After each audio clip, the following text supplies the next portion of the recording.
Salut à tous, j'espère que vous allez très très bien. On se retrouve ce soir pour analyser le premier match du Paris Saint-Germain dans cette nouvelle Ligue des Champions face à un adversaire qu'ils connaissent bien, Manchester United, qui avait éliminé Paris, on se rappelle, il y a 2 ans dans un scénario complètement fou.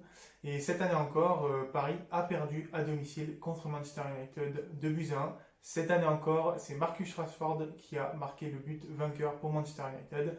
Mais le contexte est cette fois différent, parce que si Paris ne méritait pas l'élimination dans le jeu il y a 2 ans, ce soir, je pense que Manchester United méritait plus la victoire que Paris, et on va analyser ça tout de suite.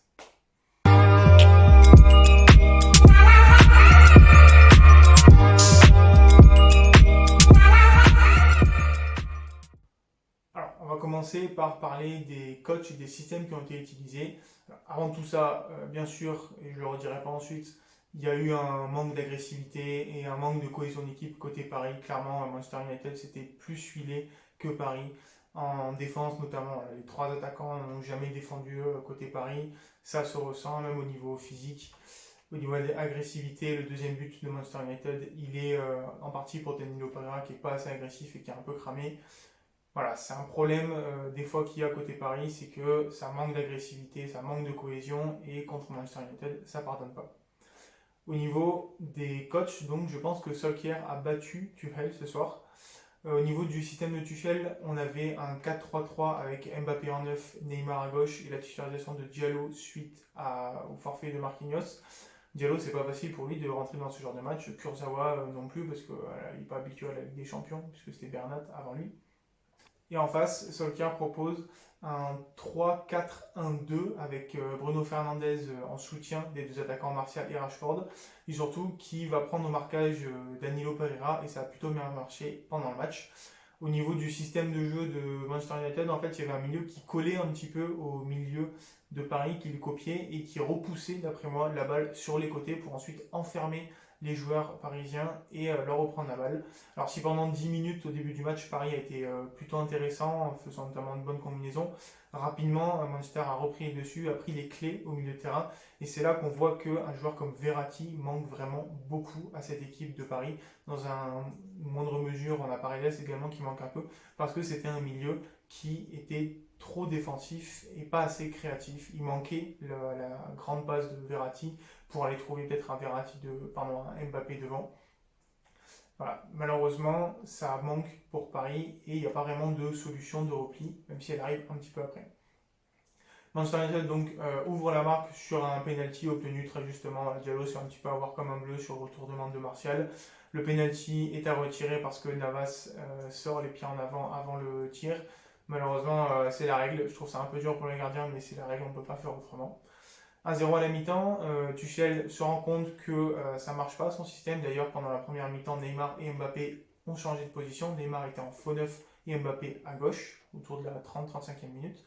Deuxième mi-temps, on a Gay qui a été assez transparent, qui est remplacé par Moshkin, qui va se placer en 9. Et là, on retrouve le 4-2-3-1, très intéressant, de Paris avec Neymar en 10 et Mbappé à gauche.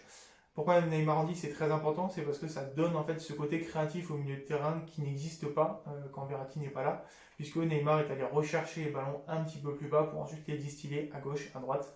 Problème, Di Maria malheureusement était inexistant ce soir.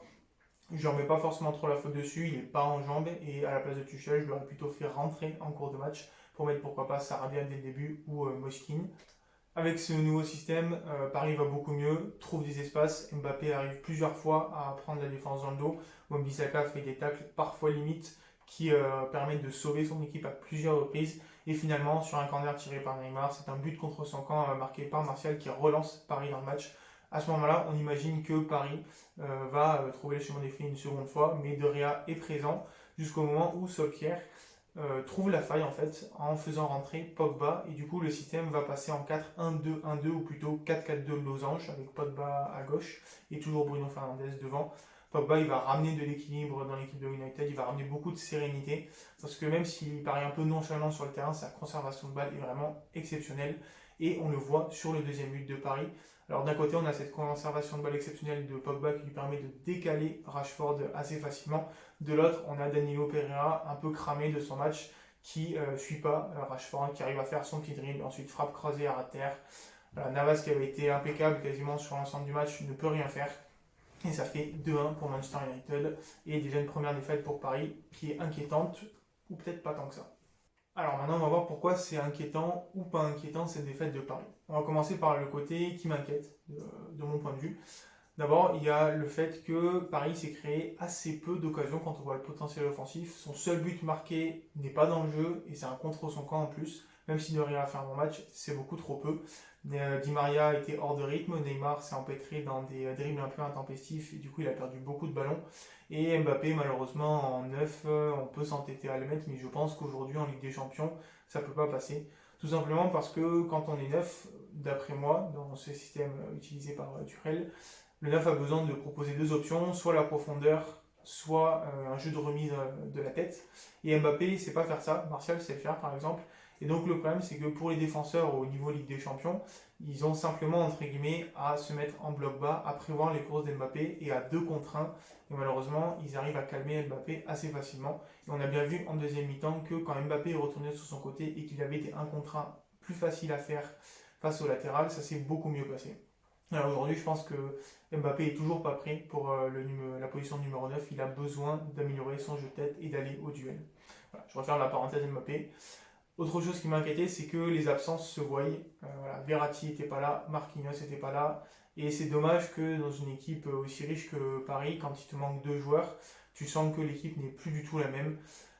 Sans Verratti, il n'y a pas de créateur au milieu. Et sans Marquinhos, malheureusement, même si Diallo finalement fait un bon match, notamment en deuxième mi-temps, il est assez solide, on sent quand même qu'il manque ce patron, notamment au niveau moral, qui est Marquinhos. Tandis qu'on parle de morale, j'ai envie de dire que voilà, l'envie sur le terrain était insuffisante pour un match de Ligue des Champions contre Manchester United. Il y avait vraiment des phases où il y avait des joueurs qui marchaient. J'en profite pour parler justement des trois de devant qui ne reviennent pas défendre. La différence avec certaines très grosses écuries, je pense au Bayern, à Liverpool, où les attaquants vont parfois défendre. Ici, c'est quand même assez rarement le cas. Et souvent, Paris se retrouve à défendre à 7. Enfin, dernière chose qui m'inquiète, pour moi, c'est que le PSG est dans une position assez défavorable maintenant dans la poule. Leipzig a gagné son premier match. Et maintenant, Paris se rend en Turquie, qui est un déplacement très difficile avec 0 point au compteur. Si ça se passe mal en Turquie, voilà, la poule pourrait devenir assez difficile avec ensuite un déplacement à Leipzig.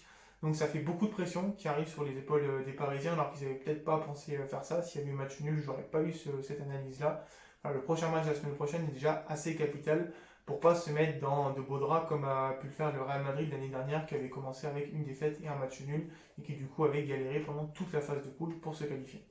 Alors maintenant pourquoi je trouve qu'il y a quand même des motifs encourageants. Comme j'ai dit tout à l'heure, il y a eu quand même pas mal d'absents côté Paris ou des joueurs hors de forme comme Di Maria qui vont revenir prendre leur marque. Icardi non plus n'était pas là. Et on peut se dire qu'avec une équipe au complet, Paris peut quand même faire beaucoup mieux que ce qu'on a vu ce soir. On a aussi vu que Diallo s'est bien remobilisé en deuxième mi-temps et qu'il peut être une bonne troisième solution au poste de défenseur central, c'est quand même une bonne nouvelle. Navas globalement a été très solide, tous les arrêts qu'il aurait dû faire, il les a fait. Sur la frappe de Rashford, j'en veux plus à Danilo de ne pas avoir suivi Rashford qu'à Navas de ne pas avoir fait l'arrêt. Aussi au niveau des latéraux, j'ai trouvé Kurzawa plutôt bon et pareil pour Florenzi, ils ont plutôt bien apporté quand même au niveau offensif. Alors c'est pas parfait, mais quand même je les ai trouvés assez intéressants, donc c'est quand même des motifs d'espoir. Mais c'est vrai que le point noir c'est que à partir d'un certain nombre d'absents, le PSG n'est plus le même. Alors maintenant on va parler assez rapidement d'arbitrage. Je pense que l'arbitre a été plutôt bon ce soir. Dans la plupart de ses décisions, je suis plutôt d'accord avec lui. Le penalty pour Manchester United, il y est. Le fait de retirer le penalty, malheureusement, c'est la règle et c'est la VAR qui décide maintenant, donc l'arbitre ne peut pas y faire grand-chose. Ensuite, en deuxième mi-temps, il y a deux situations où on peut se poser la question du penalty. La première, je crois que c'est sur une percée de Mbappé, si je ne dis pas de bêtises, où là, il y a un tacle du défenseur de Manchester United qui prend le ballon, mais qui ensuite prend le pied d'appui de Mbappé. C'est pas le penalty le plus évident de l'histoire, mais quand même, j'aurais pas été choqué qu'il soit sifflé. Après, il y a aussi la question est-ce que c'était en dehors ou dans la surface, donc situation un peu litigieuse. Ensuite, il y a une deuxième action où Mbappé part seul. Cette fois, je crois que c'est le jeune défenseur central droit de United, dont j'ai oublié le nom, qui fait un super retour. Voilà, là, ça se bat au niveau, ça joue au niveau des coudes, des épaules, mais pour moi, c'est licite, donc pas penalty.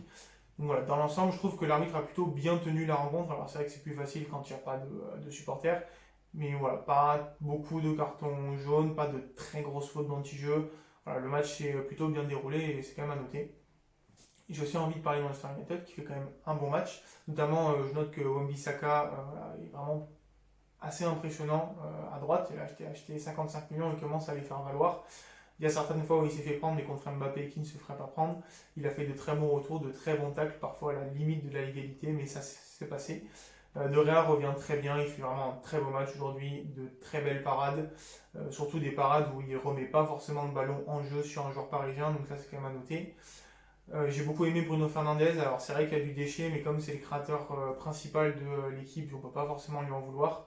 Voilà, il a une qualité technique qui est assez extraordinaire. J'ai beaucoup aimé l'entrée de Pogba. Je pense qu'il était déçu de ne pas démarrer le match. Mais on sent voilà, que Pogba et Fernandes, c'est un petit peu les deux joueurs qui ont une maîtrise technique impressionnante côté United. Quand on rajoute un Van de Beek qui va monter en puissance, je pense que c'est une équipe peut faire très mal. Devant, un match assez paradoxal, puisque au final, Martial obtient un penalty, Rashford marque le but de la victoire. Et pourtant, quand on voit le nombre de ratés ou d'imprécisions qui sont faites devant le but, on ne peut pas s'en empêcher de penser que s'ils avaient été plus réalistes, Manchester aurait pu marquer 3 voire 4 buts. On s'arrête là pour l'analyse ce soir.